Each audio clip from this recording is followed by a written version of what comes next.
今仔即届地当花莲酒厂嘛，变做是受灾户。仓库米酒、绍兴酒是倒几排，新山山到当时也未修复好势，也咧停工，损失共有超过1400万。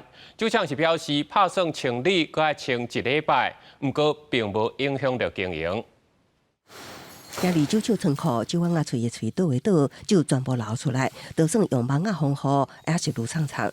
就连工厂放射外口的壁拢泄漏出放30年的丁丁绍兴酒液，由顶面流落来，形成一撮一撮酒搭。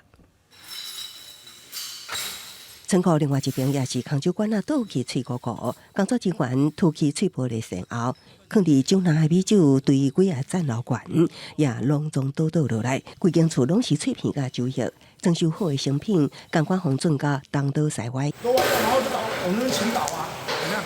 损失惨重的，就是台湾君酒公司的花莲酒厂破去的各类米酒有16000多担，加上其他的山地品，也阁有仓库的铁门变形等等，初步估计损失超过1400万。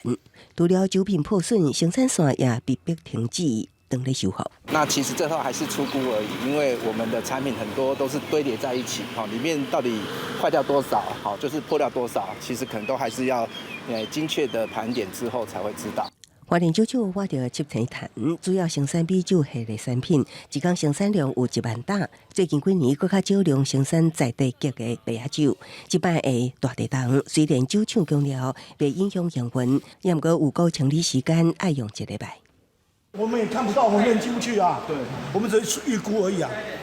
这是近几年来最严重的一次嘛？上次07年也很严重。其实花莲酒厂早伫2018年经过控制大地档，损失9亿了后，已经架设防护网，也降低酒馆啊对放管道等措施。只是即摆的大地档结的海档，犹原对酒厂造成严重的冲击。记者综合报道。